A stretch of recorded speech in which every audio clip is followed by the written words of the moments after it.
So what is the impact of borrowing? So there are both positive and negative impacts of borrowing. So let's start with the positive, because we like to be positive. So some positive things about borrowing is that, government borrows to invest in projects that are supposed to help our economy grow. That's a good thing, especially if we can't afford it. There's no reason why we should not take good debt so that we invest in a good thing and then it turns out to be beneficial.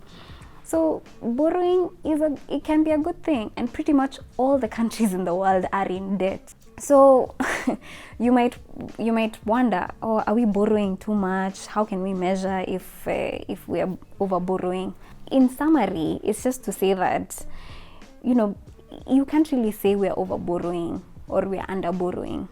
All this depends on how we are using the debt, how we're using the loans that we are accumulating, and whether or not that process is being beneficial. So, a way of measuring debt is something like, if we look at the debt as a percentage of GDP. GDP is gross domestic product, which is all the income that we get in our country within our borders.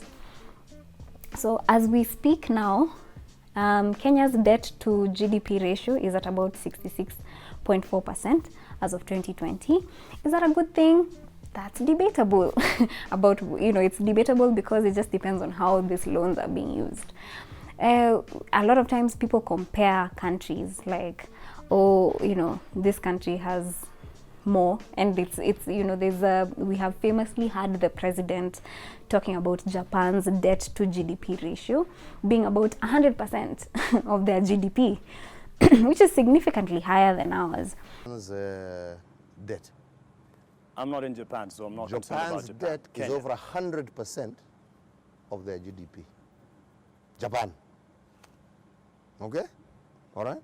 But it is important to note that it's not realistic to compare Kenya's debt with countries like Japan or the States or the UK.